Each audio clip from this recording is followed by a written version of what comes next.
On fan engagement, the no barrier. The speaker for this sessions, I would like to invite you all on the stage as I take your name. Manish Upadhyay, Senior Vice President and Global Business Head of Sports Tech X at Mahindra. He will be joining us virtually. Geoff Wilson, owner of Geoff Wilson Consultancy. Marco Sensoni, mentor for V Sport Up Accelerator. Srinjoy Mukhopadhyay, Manager for Corporate Communications and Sports Cluster at European Business and Technology Center. The moderator for this session would be Ankan Banerjee, Professor of Sports Management at IISWBM, Kolkata. Thank you. Good afternoon. I'm actually starting this session from here with a purpose, and very quickly I shall move there to conduct the session. This is the second session that I'm moderating at the Global Sports Conclave, and I find it more challenging find this session, not because of the subject, but because it is happening post-lunch. But I'm sure that this will be an engaging and enriching session for all of us. The subject is fan engagement, the no barrier. And because before we start, what I shall do is that I shall give you a brief introduction about the subject, about the theme on which we are going to discuss. The era of modern sports is said to have begun with the introduction of the modern Olympic Games in 1896. It was during this period that the culture of sports started to spread across all socio-economic segment activities. At that time, urbanization forced a large number of people to adjust to new environments and abandon the traditional leisure activities. The trend introduced commercialization in sports. In the past few decades, as the mass media evolved and developed, countries began to make their presence felt on the world map. Sport became an integral part of the global socio-cultural system. The football organization started realizing the importance of developing and nurturing the fan base, which is actually a key element for the long-term sustainability of these organizations. At present, the continuous interest of the fans has been an important driver in increasing the popularity of sports, which inspires the sports bodies, sports professionals, and their associates to create an engaging experience through high-quality sporting action and additional services as product extensions. Recent trends indicate that Indian football fans are increasingly aspiring to engage with sports as a medium of recreation and entertainment. The growing disposable income, enhanced reach of television, increasing demand for high-quality entertainment, and need for quality experience and engagement are the essential factors that should be taken into consideration while developing and nurturing the fan base. The objective of this session is to discuss about the effective strategies that can be taken by football organizations to engage their fans, and to discuss about this subject, we have our esteemed panelists, Mr. Malik Dahan, over 15 years of experience in formulating and executing strategies for various businesses, from governmental to corporate to privately held entities. Mr. Marco Sensoni, who is here.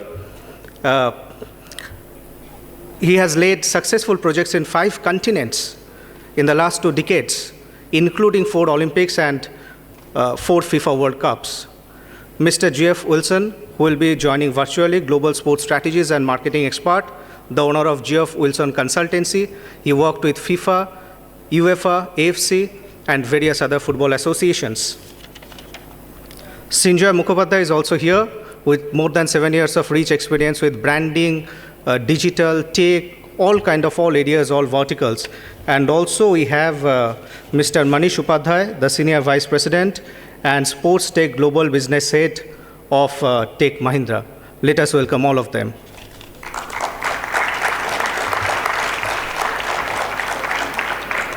My introduction has already been given. My name is Ankan Banerjee. I'm the member of faculty and the academic coordinator of the Naval Tata Center of Excellence in Sports Management of the Indian Institute of Social Welfare and Business Management. Without any further ado, let us start the session. Mr. Malik is with us.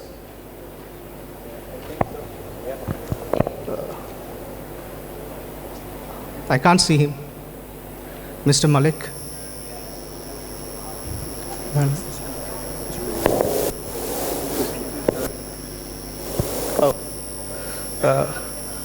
Fans are considered to be the integral parts of the football clubs and associations, and it is important to take effective strategies to engage the fans. So my first question to Mr. Malik is, what were the key fan engagement strategies that were successful in the growth of football leagues across the world?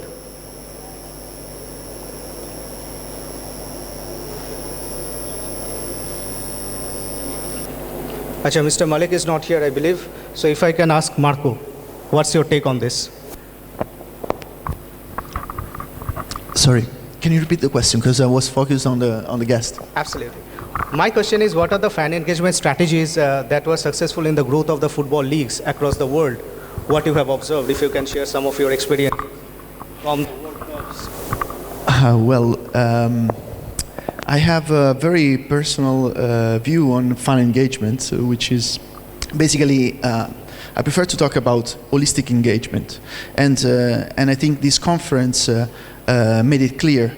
Engagement is used as a word in every single sector, from broadcasting to from the governance up down to the fans.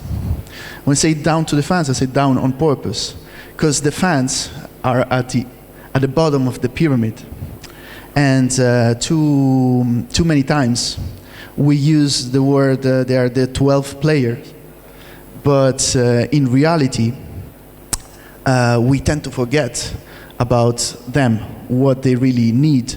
And in order to engage them, therefore, first thing, you need to know them. Yesterday someone was talking about the lack of a database here in India, referring to the players. What about the database of the fans? Do every club know their fans, for example?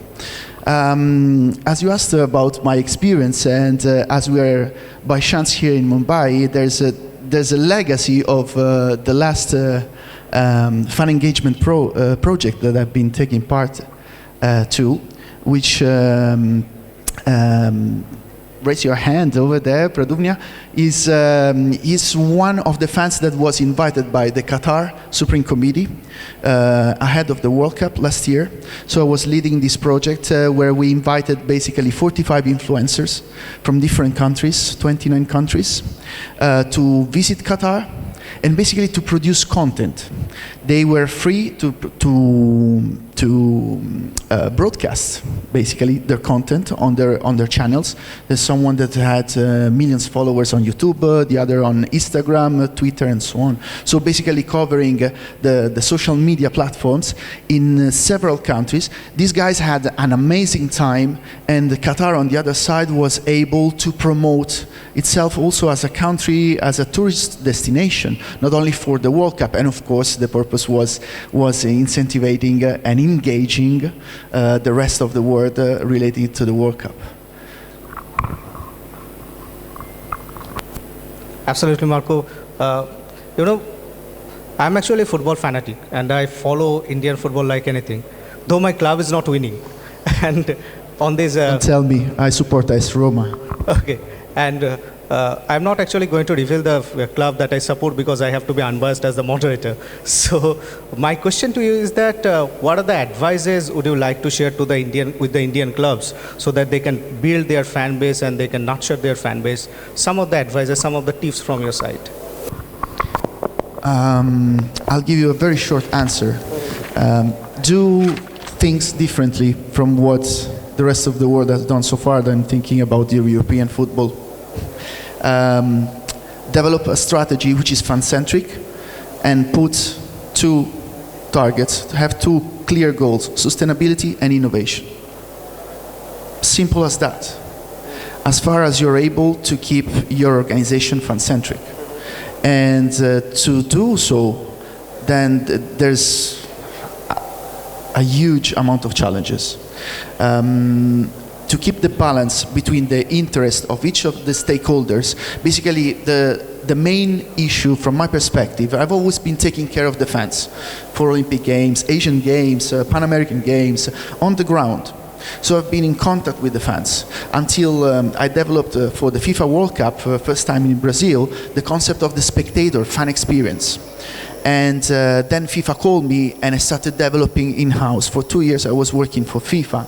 And I've been mapping the experience, not only the physical touch points or digital touch points, but the internal stakeholders. Now, only within FIFA, one organization, you have 26 functional areas that somehow have to do with the spectator, the physical and digital spectator experience, which goes from ticketing, of course, down to sustainability, spectator services, security, food and beverage, transport. That's only on the FIFA side, 26. Then you have the counterparts on the organizing committee, the local organizing committee, probably another 20. Because there's not all replicas in the organizing committee, but most of them are in there as well. So you have to put at least 46 heads off on the same page. On top of that, you add the state or the city or the whole cities. So to give you an idea how complex that is. So we need to understand the complexity first and then work for simplifying that. This is something that is key. And so basically what is my suggestion is understand the complexity, work for simplifying, and have the fans as your main target, because at the end of the day they're paying our salaries, they're paying the players' salaries, they're paying for the jerseys, they're paying for the tickets, they're paying for the OTT, for the TV license to watch it at home if they're not going to the match. They're traveling from the other side of the world if they're paying for everything. But at the end of the day, believe it or not, among all those 26 areas, there's no one that is focused on the fans. So there's no one that can tell, I'm the client owner. If you go, and the president was here this morning, if you go to the president of the federation today, he's building a team. He definitely is looking for the head of broadcasters, the head of sponsorship, the head of all the B2B. Is he going to look for the head of fans? That's a position that doesn't exist. Excellent, Marco. So what we can understand is that we have to understand the complexity, we have to convert it into simplicity, and we have to provide the right kind of experience. So when you are talking about the experience, Mr. Wilson, that mapping the experience of the fans, that is something which is very important, not only online but also on the match days. So how do you map the experience of the fans and how the right kind of services should be provided to the fans? To be here. I'm sorry I cannot be there in person with you. For me, it is absolutely important to map the fan's journey. Now, I just want to put one thing before I say anything more. Should we call the fan a guest? Because if you call a fan a guest, you will treat them differently. If somebody comes to your house, they are a guest in your house, you will bring out the best china. You will bring out the best food. You will do something else, and the experience just raises because they're a guest. And I wonder, is it time now that we change from fan engagement to guest engagement? There's a reason why Disney called their customers guest, and it's the guest experience. So that's just something for people to think of. If we focused on guests rather than fans, would the experience be better? My gut feeling, the answer is yes. But getting back to your question, looking at all aspects of the digital process. So buying a ticket, how simple is it? So when I worked at the Irish Football Association, I did a process to buy a piece of merchandising. And I thought, well, aren't I great? Then I got somebody to look at it, and they basically said to me, Jeff, it's rubbish. And you could have cut me. And I was, why? And they were saying, well, it takes 9 steps from when you go into the online shop to when you exit. 9 steps. Well, you look at Amazon, they're maybe 1 click or 2 clicks. So the overall experience online, we've got to look at making that improve. So I would say if you're a club in India, what are you doing on the fan experience, both on your website or transactional on digital, be that buying a piece of merchandise or ticketing? Do you and have you mapped out the actual process? And which of those processes are maybe not needed, where you can improve it, make it quicker, make it slicker, etc., etc.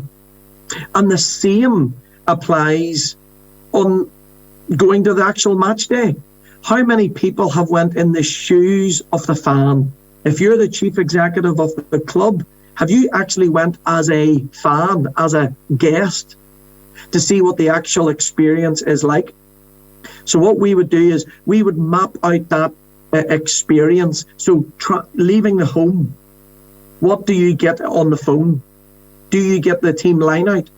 When you get transportation, what's the transportation like? Do you have the dates and times for the transportation? Is it often? Is it full? Do you then, when you get into the stadium, is there entertainment? Are you entertained? Are you there, with that whole experience? When you go into the stadium, is it easy to buy some food? Is it easy to buy merchandising? What about the toilets? Are the toilets clean? Too many times in football, we don't even look at things like the toilet. But if somebody's a guest, you clean your toilet before they come to you. What about when you've got the actual game going on, when they leave? What about exit? So really good to map out the full journey, both on digital and actually there at the venue and at the stadium. And here's the thing. When you've mapped that out, where is the pain points? Where is the points that is a pain to your fans? I'm having to queue for food. The quality of the burger, the hamburger, is terrible. So as football, we should not say that's okay because that's football. We should be saying increase the quality of the burger. How do we reduce queues? How do we get those pain points and reduce them? And one of the things I would get people to do is check out Savannah Bananas. Savannah Bananas is a baseball team in America, and they put the fans first, not money. Dare we do that? But if you look after the fans, money will follow. And create that, not only the first impression, the impressions in the middle, but leave a lasting impression. So let me give you one quick example and then I'll stop. When I went to Orlando City, I got an email before I arrived to say what I can bring in, where I need to park, everything. When I went there, I got my app, easy access. Merchandising, easy access, buying it. Wi-Fi, brilliant. The game was fantastic. The entertainment, there was fans, zones, everything was brilliant. But the last impression I remember was an hour and a half getting out of the car park. And I'm still talking to people in India. That annoyed me. So both your last and your first impressions and everywhere in between, we've got to do an audit to make sure they are as best as possible for those guests. And look at people like Disney to see how they do it so we can bring that in. And that then includes other things like you've talked about, data and all the other elements that go with it. But make sure you delight your guests. Don't just do the normal, delight them. And that's what Savannah Bananas do very well. Well said. So what we can understand is that from your talk that fans, they are actually looking for the experience. And what we have to do is that as the football managers, we have to ensure that they are getting the experience at each and every point. And so if required, we need to work out on a blueprint. And we have to highlight the areas where we have to deliver them the right kind of experience. So if I can quickly come to Mr. Manish Upadhyay, and if I ask you the question that it is very important to have the right kind of engagement and the association in the clubs and the fans, what are the strategies would you like to advise to the Indian clubs so that they can enhance the engagement with their fans? So first of all, thank you very much for the question, and hello to all the friends who are physically there. And Jeff, hope you are doing well. This is the second year we are meeting. Yeah. So, so I think fantastic question, and let me tell you, I think I'll take one step in before what Jeff has mentioned and my friend has mentioned, who's sitting in Mumbai on the dais. The problem, we as a Forbes top 15 digital companies in the world, have delivered UEFA for 4 years and FIFA for 2 seasons, working with the giants of sports like BCCI and IPL. And when we say IPL, let me tell you the magnitude. In last 3 months, we have, during the IPL season when we launched, we have 11 million app download and 2.3 trillion web views. And we have yet not enabled the the analytics and fan engagement based logins so far. So what I'm trying to say, based on our experience, we are a digital first company. I'll take one step much ahead of what Jeff and my friend has talked about. I said the problem is we have to answer 3 basic and simple questions. Number 1, do we know who our fans are? As a club, as an association, do we know who our fans are? Number 2, why they are with us or why they are not with us? Why they stopped following us? And once we answer these 2 fundamental questions, who our fans are and why they are with us or not where they are with us, and start providing them the hyper-personalized data-driven experiences, And Jeff mentioned a very beautiful thing, and Jeff, when you are in London next time, be my guest, not be my fan. So I would like to say, if you see, do you know who your fans are? If I know Jeff very well, what kind of coffee he likes, or I know Satish very well, what kind of burger he likes. When I meet him every month, twice, and I always get his favorite coffee for him for the meeting before he comes, this experience will bring some loyalty and turns out to be a permanent engagement. Once you continue providing the personalized experiences to the fan and start dealing them as a guest very nicely in a very personalized way, give them a feeling more than about them than they know about themselves, and start giving them the choices which they always like or always prefer. This particular series of experiences will transform the experience into a permanent engagement. And once the engagement is permanent, that's the starting point of the monetization. And my biggest pain point, which I talk to so many industry veterans and so many companies, so many startups, I'm in so many boards, everyone talks about, the fan engagement. One of the reason, why we are still reliant on the match day revenue, and thanks to COVID, because that gave, an option, an opportunity and challenge to all of us to think what are the different digital revenue streams where we can monetize on the fan experience. So far, whether it's an Olympic, whether it's a FIFA, we always rely on people visiting during that time, watching the game, booking the hotels, eating in restaurants, traveling around the city. But no one is thinking about the digital part of it, how you are digitally engaging the fans. If you just see the FIFA last World Cup, around 7 billion is the Earth population, around 3.5 to 4 billion people, they watched the FIFA final. That's what I have been told. Now, how many people they have been able to fit into the stadium? 100K, 80K, or in a city maximum you can say 1 million or 2 million people they can watch on the biggest screens. What is happening to the rest 3 to 4 billion fans?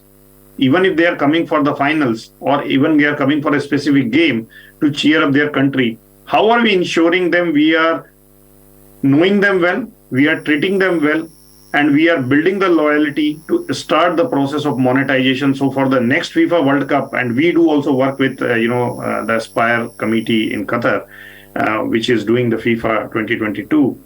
So we are treating them well, we are converting them as a loyal fan, and we are focusing on the monetization. So we as a Tech Mahindra, as a Forbes top 5 global digital company, our take is very, very simple.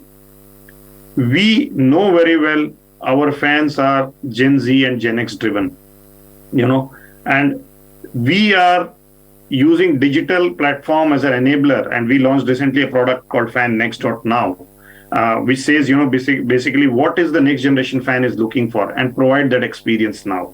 Yeah. So we are talking about how can we provide the data-driven digital hyper-personalized experiences to the fan and start monetizing on the experiences. And when I talk about the experiences, we are now working on some of the use cases where we can bring 5G, NFT, and metaverse together to build the next generation of fan engagement and monetization opportunity. And I would like to tell you some of the use cases. It is something which is very, very inspiring. Like all of us, we can, using 5G and metaverse, we can teleport each one of us in a beautiful stadium. My friend Mr. Niaz is building in Qatar, and we can watch the game as if we are sitting next to each other. That's the power of technology. So we are superimposing the use cases, the journeys which are hyper personalized and very frictionless. And the last thing which I want to tell you, all of us as an industry veterans or industry pundits, our take should be how can we transform sports properties to digital properties. That's number one. And number two, how can we turn out take out the word fan engagement off our dictionary and start thinking about experience driven economy, because we never treat fan as our customers. We always treat them as Jeff has said, the people who just gathered in the stadium to watch the game for 2-3 hours. Yeah. We don't treat them as a guest. We, like other industry or other businesses, the way the banks, they deal with their customers. The utility companies, they deal with their customers. So the telcos, they deal with our customers. In the sports, we don't deal with the fans in the same way throughout the year. And that's a big opportunity. And I'm going to make a statement. The opportunity for us, how to convert a seasonal fan who just come to watch a final to an year-round high-value fan. How to convert, a seasonal fan to a fanatics. And that's the challenge and opportunity for all of us. There are multiple, there is a huge technological tectonic shift which we have seen post-COVID, in terms of two things. The way the game was being played before COVID and now, the way the game was being consumed before COVID and now. And that's a huge opportunity for us to think about, how we know our fan better and treat them better. That's what are my final comments. Excellent. So what we can understand is that the fans, they are basically the customers. We need to understand their requirements and we have to provide them the right kind of experience so that we shall be able to hold them. So my question to Srinjoy now, what kind of fan engagement activities do you recommend for the ISL clubs to improve their engagement with the fans community, football community? What is your take on this? Right. Thank you so much. Thank you, everyone. I think the first thing which we need to realize about fans is it's not the people who are sitting over here, it's all of you up there, right? Though, you guys are the ones who are consuming football, watching football, and that's why you're here, right? So now the first thing we need to think about is everything we do is for the fans. Fans are I would like to sort of highlight, fans are the only source of revenue for a club, right? Everything else is built around it, right? So if you have fans, you'll get sponsorship. If you have good players, more fans will come in, so the player aspect is there. So that it's the crux of the whole model is like this, and then we are adding and building in many more layers in terms of tech, in terms of fan experience, which is another important part of fan engagement. The second thing which I think is very important is, for example, if I ask you, why do you support a club, right? Or if I ask you, the answers are different. You might support a club because maybe in an ideal situation, your child is playing there, right? Or in perhaps your case, you like a particular player there, or someone might like the identity of a club, and so on and so forth. So I cannot have a one-pronged strategy, right, to communicate to both you and you. What we need to do, therefore, is sort of only give communication which is relevant to you and which highlights specific problems or pains which you have. So for example, if you're sitting somewhere if I'm running a club in Bombay, and if someone's sitting out of Delhi, he might be engaging digitally very well, right? But I cannot send him ticketing information. That's absolutely useless, and that's what we end up doing. Most clubs today, from an ISL perspective, have sort of built up a database, right? But we are just blasting out communication which is not very relevant. At the same time, I think it's very important to look at it in a very hyper-local level. So for example, if I ask you from Hyderabad FC, if you start communicating in a very Delhi tonality, right? And I still remember Delhi had a really unfortunate tagline when they created their first season. It was Thok Denge, I believe, right? As opposed to when I'm looking at FC Goa. The FC Goa, we had a very different strategy in terms of highlighting a fan. So every fan is different. We need to communicate in our local language. We need to believe. So even if we look at East Bengal, Mohun Bagan, the clubs are at the same places, but there's a completely different fan base which stems from cultural differences. So if that's very important. If I'm not able to communicate and get the fan to relate, then I've lost you, right? Everyone is selling the same thing, right? And where is the strength of a particular club? We are not an advertising house. I cannot have 100 crore media plan and go out and plaster the whole city, right? How do I in that case leverage my strengths? My strengths are the product on the field. My strengths are the brand, the identity. So we should focus on our strength. Across the board, we should be decentralizing fan experience, fan engagement. How do we now decentralize, right? So by that I mean it's very important to not only, I think yesterday this question went out to Mandar, you need to have, and if you have a strong brand identity, a playing style, then you have a strong brand, right? And now that brand can then go ahead and get like-minded partnerships, sponsorships, long-term associations.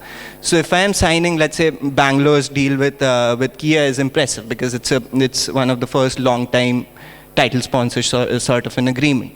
Now that brand can go ahead and do a lot of these things which a club can't. So we have to leverage the strength of these brands, right? So simply, I mean, we talk about a lot of advanced solutions, but if we look at it practically, I think fan engagement, fan experience, the marketing is the only area in ISL where you can get supernormal returns, right? Because you cannot, your sponsorship, at least in the short term, is going to be dependent on the market values, what is happening with other clubs, how have you performed the last season and stuff like that, right? Player revenue is going to grow, but it's going to grow again, at the market forces level. But what you need to do, I mean, if you have, half the game is won if you're able to make, let's say, 10 crores from your audience, and that's not as big a challenge as we seem it to be. Through various sources like merchandising, match day income, get receipt. Yeah, it can be anything. Now see, the thing is, for that, even if we do a small back of the envelope, so to say, calculation, right? We have, to get to 10 crores, I need 2 lakh fans. And that is what I need to focus. I mean, 2 lakh fans spending $500. That's it. That sells my club. That creates, and then you can do it. You can do it digitally. There are so many technologies now. We have been speaking about metaverse. We have been speaking about AI. We have been speaking about earning through digital influencer-driven campaigns and so on and so forth. So that's one aspect. But the core of what you are going to form, the people coming into the stadium, the people coming into maybe buying merchandise, the people buying season memberships and all that, you need 2 lakh instances of 500 each. That's all you require. So if you've cracked that, then I think the ISL model marketing becomes the most important vertical. So you mean to say that the fans, they can give you the maximum highest revenue? I really think so. I mean, that's the only area which is in the hands of a club and the fan. And the fan is the closest ally you have as a football club. So if I come to Mr. Wilson, in sports, often we say that the service that we have to provide, that's actually real-time service. Because in sports, the production and consumption, these are actually happening at the same time. Match days, we have to provide the right kind of services, but we don't think about the non.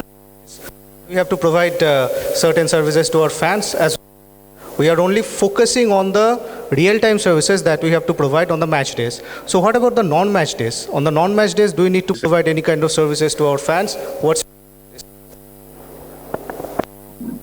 Yeah, great question. So in 2016, myself and a colleague co-created a fan engagement model. And that model really touched on match day, both at the event, not at the event, non-match day at the stadium, and non-match day not at the stadium. And the purpose of this model that I co-created was really just to give some thoughts that fan engagement or guest engagement is more than just at the stadium. Now, we understand that's the bit that you can really control. So we understand that. So what you're saying, on match day at the stadium, it's fan zones, it's entertainment, it's all of those fans' journey.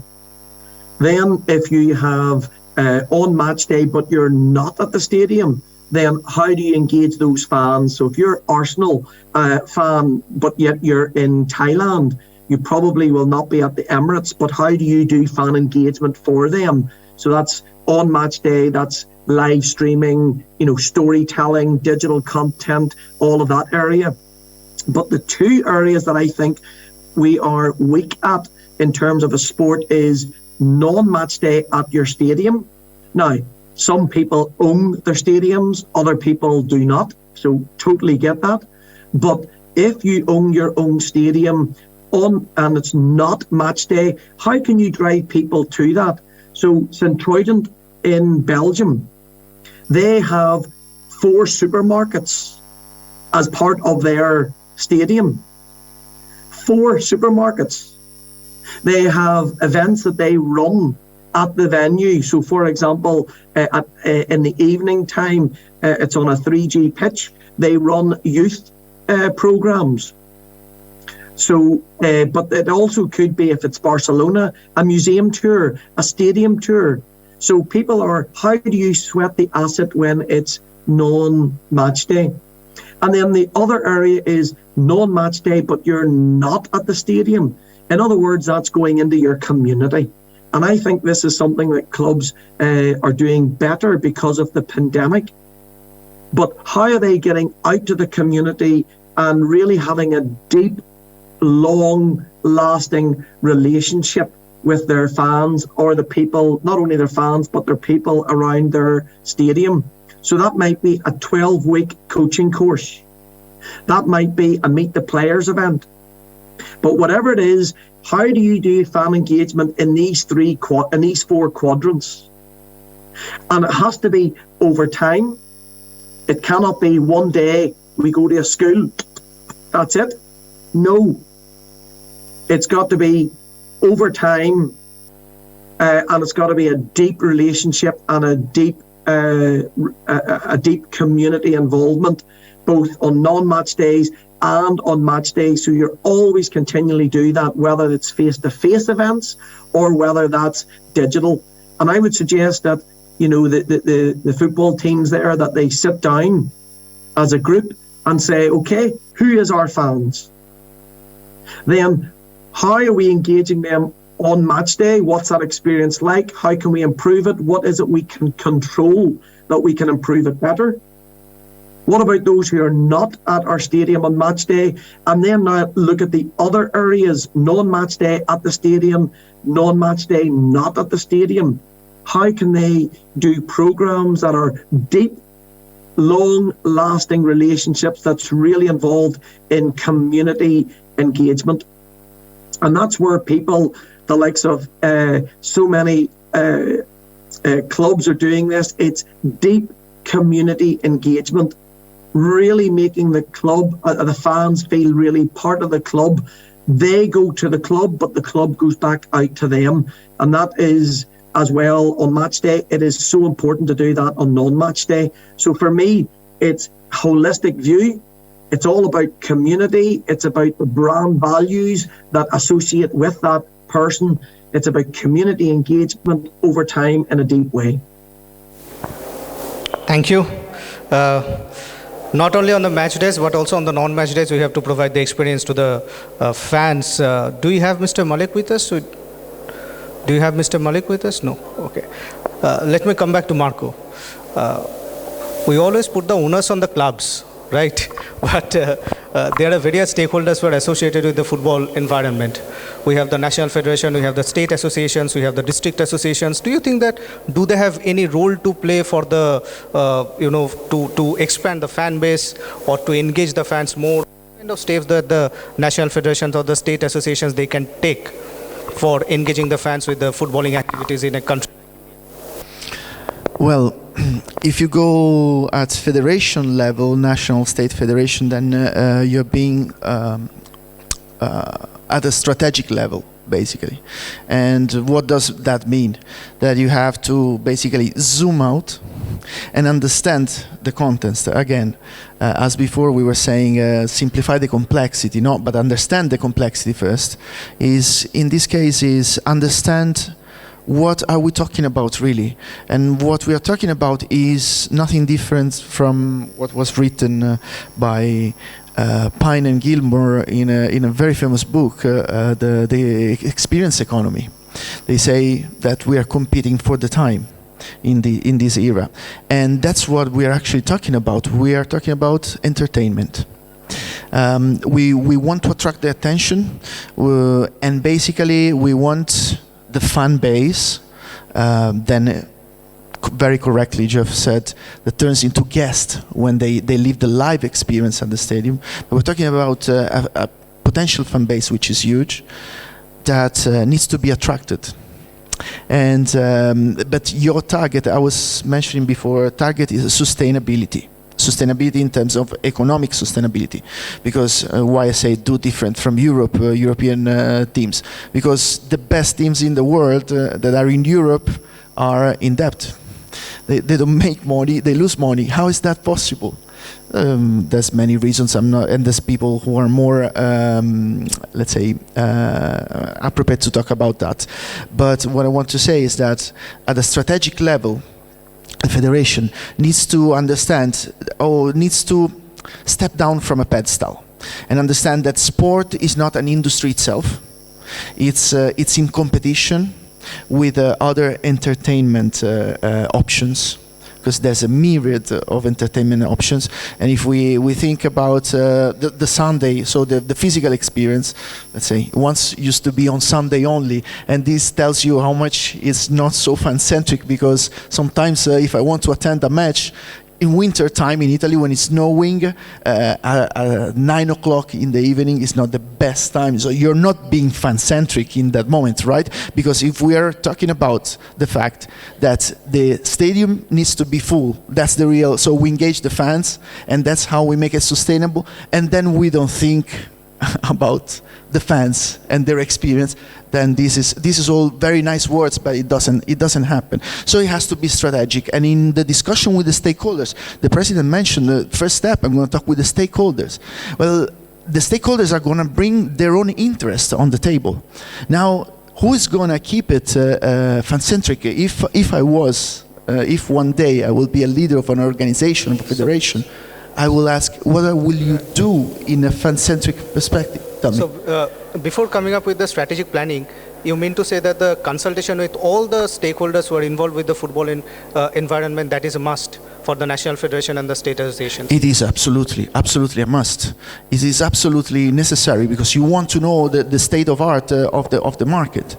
But at the same time, they will come with their own interest, because it's obvious that if I work in marketing, for example, my main KPI is return of investment.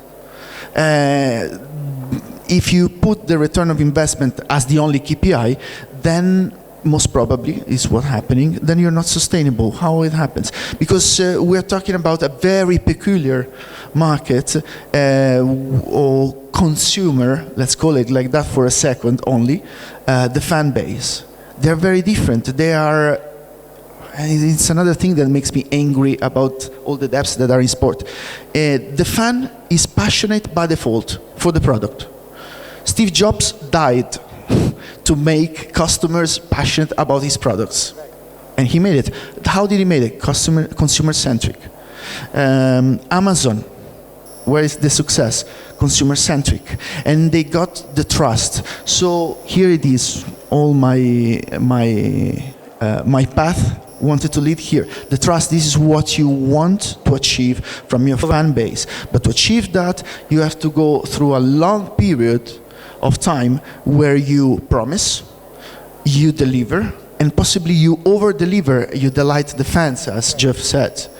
So, but constantly, so that your reputation basically grows until you get the trust. Once you have the trust, you're sustainable. Audible though? What? This one. So what I understand is that before coming up with any kind of strategic planning regarding the fan engagement activities, all the stakeholders need to be consulted, and then accordingly execution should happen. Now my next question to Mr. Upadhyay, that there are a number of fan communities or the fan clubs which are now operating in our country, and all of them are very enthusiastic. And they are posting on the social media, they are putting photographs, they are writing, about their players, about the teams that they support, and they predict the results of the matches. Do you think that the presence of large fan communities in our country like Manchapada, they stimulate the growth of more football fans? Absolutely, that's a very relevant question. Definitely, it will, attract more fans to be part of the community and contribute in terms of the content, in terms of the comments, in terms of, the predicting who is going to play well, who is not fit, which team is going to do better, in fact, the number of goals also. But before that, that's also an alarming bell. If people, they are creating their own community, as industry or as football association, we are not doing good enough. That's alarming itself, because, there is a beautiful examples mentioned by my friends Marco and Jeff. There are three things which are very important for a fan engagement, and I'm sorry, I'm taking one step back. First is content. The second is community. And third is commerce. And when I say, do you know your fans well? Are you providing them that experiences while they are with you and monetizing on it? It's all related to the content, community, and commerce. We call it as a 3C as a part of our products. Now, they will only join the community if they see that there is a value for them. They are getting the most recent content, the video, the behind the scenes, the photos, the articles or the news about a specific player. I think we have to understand, who our customers are, the Gen Z and Gen X. And we have to bring the like-minded people together in a community where they can help in terms of growing the game, in terms of providing the feedback, in terms of providing the quality content. And at the end of the day, the biggest challenge which we have as a club, and if you see, whether it's a Man City's, fan club or Liverpool fan club, mostly it is being governed by the club because there are some privacy violations also. There are some of the times the language is or the tone is also not right in some community chat rooms. So I would suggest it would be best if you want to keep it very amicable, very friendly, and people, they enjoy the things, has to be governed by the club. But what you mentioned, the Manchapada and all, this is amazing. And whatever efforts at the same time, we would like to make, the user-driven communities. We have to also think where the future is going towards and, how the user-driven communities are individual group-driven community, which is different than the football association-driven community. How can they also stimulate in the growth of the fan base and attract more fan? But everything is, as I said, is driven by the content, the feeling of coming together, which is a community. And the outcome, as Marco said, is the commerce, is the business, is the economic sustainability. Content, community, and commerce. 3 C's. Content, community, and commerce. 3 C's. If I turn to the audience and if I may ask you one question, so जो लोग पीछे बैठे हैं उनमें कौन-कौन app use करते हैं? Facebook, WhatsApp, Twitter, Instagram, YouTube, कौन-कौन करते हैं? मैं भी करता हूँ. हाँ, TikTok, right? That is bad. Baba, sorry, was- you are not targeting Gen Z and Gen X. You should talk TikTok and Snapchat. TikTok and Snapchat. Okay, how many of you? Raise your hands. Okay, all of you. So if I come to Srinjoy, that do you think that the clubs or the association they should come up with this kind of apps or the fan channels to engage the fans more? Because the younger generation, they all are on the apps. So what is your take on this? No, for sure. See, again, there was, and it was there in the report card which we were discussing, that, I mean, we all know, right? You have the acquisition stage, then you have the the consumer funnel, right? Now, the first revolution in the consumer funnel came through TV, right? And now the ultimate aim is not for a fan to get a season ticket holder or a membership, whatever you call it, right? TV has become more important, right? Because almost, again, we were discussing yesterday that 80% of the revenues for in mature markets is through TV. I think that the next revolution is digital, right? Because digital not only is going to surpass that, right? There are projections which say that the up to 50% of the economy is going to run on AI and metaverse related aspects by the end of the decade. Now, the thing is, tech is possible right from the first stage. You can monetize people from social media through digital aspects only, right? You can do the whole thing through. You can gratify fans, you can make content which fans watch, from where you can monetize, you can create NFTs, the possibilities are endless. So that's an important aspect. At the same time, we need tech in fan engagement needs to be used in another manner. Manish ji sort of mentioned, right? Where are your fans? Who are your fans? In India, at least, we are flying blind. I mean, I don't think, from what I know, there is any club which can sort of identify who my fans are. And forget that. We need to go a step back, or we need to go further than that. We need to identify that what is the cost of acquisition of my fan, right? What is, how much is my fan spending? What is the average revenue per fan in this case, right? And then we reach down to metrics like lifetime value of a consumer, which gives me, I need to know, for example, if I'm spending $100, right, to acquire a fan. I know that doesn't sound the best, but what is that I'm getting in return in year 1, year 2, year 3, year 4? Then as a marketeer, I am able to justify marketing spends. It's not at the whims and fancies across channels, right? Whether I'm using digital, whether I'm using experiential, whether I'm using ATL, however it is, right? So if we are able to identify this whole structure, then I can go to the management, for example, and say that, okay, give me 1 million more, I'll get you 10 million in return. And this is the strategy I'm going to use against it. And all this is going to be driven by tech. That is how the answers exist. Today we are mapping, for example, there is a Hiranandani hoarding right after you get down from the C-Link, right? I think those in Bombay would know it. That banner, it was a pilot project where we were involved, has a camera, that's an AI camera below it, and they track how many people have actually converted. They track it through the registration number, right, on each car. So that's not only giving them data of the consumers who are seeing it, what demographics they are, but it's giving them the whole picture as to what conversions are happening, or how many people are actually asking for engagement, so on and so forth. So that's the level of analytics, insights we need to get into. There are immense possibilities, right? So if we look at stadiums, for example, so I was very surprised. I mean, we created the Motera, for example, right, which is a 1 lakh stadium, which is now named after the Prime Minister.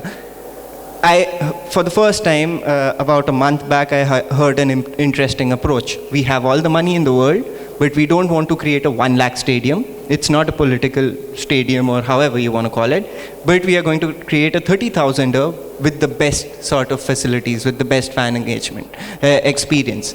How does that happen? It happens by creating AI solutions of parking, queue management, entry, accessibility. How do you use hospitality, how to get it inside, how to get food delivered into the stadium. And then you can do so many things. I think this has stopped working. But Actually, yeah. we are actually running short of time. So just only my last question to Srinjoy and then Marco. Maybe in half a minute I can give you. Sure. So looking at them, can you just tell us what kind of communication that the fan clubs they have to make to their fans through these channels or through these apps? नहीं देखो अपने language में बात करनी है जो तुम्हें अच्छा लगे. I have to speak to you as your best friend. ठीक है, मैं अगर ऊपर से आके हेडमास्टर के तरह बोलूँगा कि मुझे फॉलो करो, मेरा प्रोडक्ट बेस्ट है, मेरे पास ये प्लेयर है, that's not gonna fly. But if the person sitting next to me is going to say the same thing in that language, and that varies from market to market. That's why we spoke about hyperlocal experiences. So that's the game. Thanks, Srinjoy. Marco. Very, very quickly, I